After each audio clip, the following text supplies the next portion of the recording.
ಇನ್ನು ಕೊಲೆ ಆರೋಪಿ ದರ್ಶನ್ಗೆ ಮತ್ತಷ್ಟು ಸಂಕಷ್ಟ ಎದುರಾಗ್ತಾ ಇದೆ.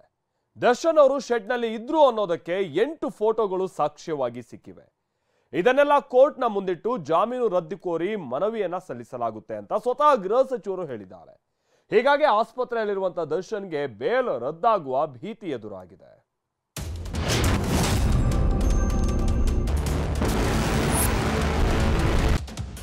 ಕೊಲೆ ನಡೆದ ದಿನ ಶೆಡ್ನಲ್ಲಿ ದರ್ಶನ್ ಫೋಟೋ ಸಾಕ್ಷ್ಯ. ಬೇಲ್ ರದ್ದು ಕೋರಿ ಅರ್ಜಿ ಎಂದ ಹೋಮ್ ಮಿನಿಸ್ಟರ್.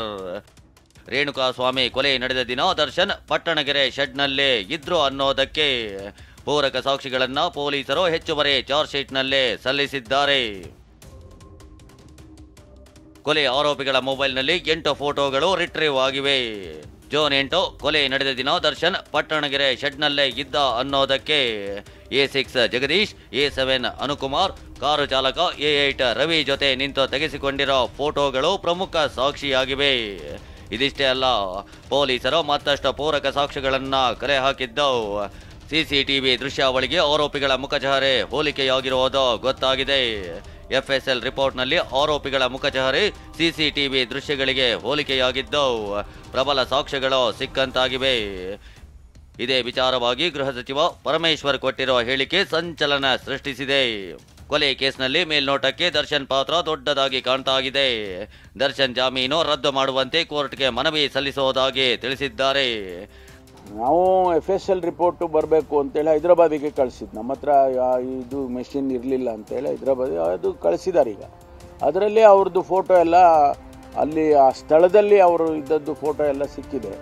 ಅದು ಯಾರೋ ಅವ್ರ ಜೊತೆಯಲ್ಲಿದ್ದವ್ರು ವಿಡಿಯೋ ಮಾಡ್ಕೊಂಡಿದ್ದು ಅದೆಲ್ಲ ಈಗ ಪ್ರೊಡ್ಯೂಸ್ ಮಾಡಿ ಬೇಲು ಕ್ಯಾನ್ಸಲ್ ಮಾಡಿಸ್ಬೇಕು, ಮತ್ತು ಮುಂದೆ ಏನು ಕ್ರಮ ತೊಗೋಬೇಕು ಅದು ತೊಗೋಬೇಕು ಅಂತ ಮುಂದಿನ ಇದರಲ್ಲಿ ಇನ್ವೆಸ್ಟಿಗೇಷನ್ಸ್ನವ್ರು ಮಾಡ್ತಾರೆ. ದರ್ಶನ್ಗೆ ಇನ್ನೂ ಆಪರೇಷನ್ ನಡೆದಿಲ್ಲ. ಆಪರೇಷನ್ನ ಅಗತ್ಯ ಇಲ್ಲ ಅನ್ನೋದು ಗೊತ್ತಾಗುತ್ತೆ. ಆಪರೇಷನ್ ಮಾಡದಿದ್ರೆ ಬೆನ್ನು ಮೂಳೆ ಮುರಿದು ಹೋಗುತ್ತೆ ಅಂದಿದ್ರು.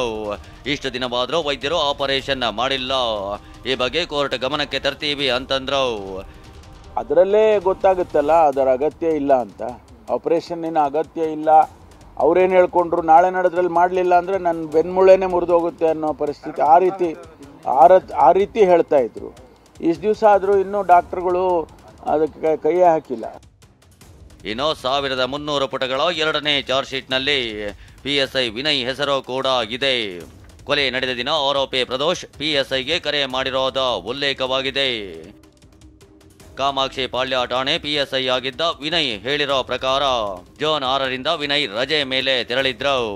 ಈ ವೇಳೆ ಜೂನ್ 8ರಿಂದ ಜೂನ್ 11ರವರೆಗೆ ಪ್ರದೋಷ್ PSI ವಿನಯ್ಗೆ 122 ಬಾರಿ ಫೋನ್ ಕರೆ ಮಾಡಿದ್ದ.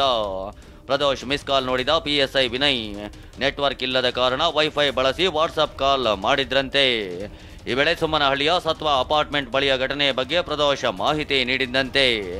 ಕೂಡಲೇ ಠಾಣೆಯ ಇನ್ಸ್ಪೆಕ್ಟರ್ಗೆ ಫೋನ್ ಮಾಡಿದ್ದ PSI ವಿನಯ್ ಘಟನೆ ಬಗ್ಗೆ ವಿವರಿಸಿದ್ರಂತೆ. ಆದರೆ ಇನ್ಸ್ಪೆಕ್ಟರ್ ಏನ್ ಕೇಸ್ ಹೇಗಾಯ್ತು ಅನ್ನೋ ಮಾಹಿತಿ ಕೇಳಿದ್ರಂತೆ. ಹೀಗಾಗಿ PSI ವಿನಯ್ ಮತ್ತೆ ಪ್ರದೋಷ್ ಜೊತೆ ಸಂಪರ್ಕಕ್ಕೆ ಬಂದಿದ್ರಂತೆ. ಆ ಬಳಿಕ ಆರೋಪಿ ಪ್ರದೋಷ್, ನಾಗರಾಜ್, ಲಕ್ಷ್ಮಣ್ ಸೇರಿ PSI ವಿನಯ್ನ ಭೇಟಿ ಮಾಡಿ ಪವನ್, ನಂದೀಶ್ ಗಲಾಟೆ ಬಗ್ಗೆಯಷ್ಟೇ ಹೇಳಿಕೊಂಡಿದ್ರಂತೆ. ಆಗ PSI ವಿನಯ್ ಅವರನ್ನ ಬೈದು ಸರೆಂಡರ್ ಆಗುವಂತೆ ಸೂಚಿಸಿದ್ರಂತೆ. ಅದನ್ನ ಬಿಟ್ರೆ ನೈಜ ಘಟನೆ ಬಗ್ಗೆ ಗೊತ್ತಿರಲಿಲ್ಲ ಅಂತ PSI ವಿನಯ್ ಹೇಳಿಕೆ ದಾಖಲಿಸಿದ್ದಾರೆ. ಅದೇನೇ ಇರಲಿ, ಡಿ ಬಾಸ್ಗೆ ಸಾಲು ಕಂಟಕಗಳು ಎದುರಾಗ್ತಿದೆ. ಮುಂದಿನ ದಿನಗಳಲ್ಲಿ ಈ ಕೇಸ್ ಇನ್ನಷ್ಟು ತಿರುವು ಪಡೆದುಕೊಳ್ಳೋ ಸಾಧ್ಯತೆ ಇದೆ. ಶಿವಪ್ರಸಾದ್, TV9 ಬೆಂಗಳೂರು.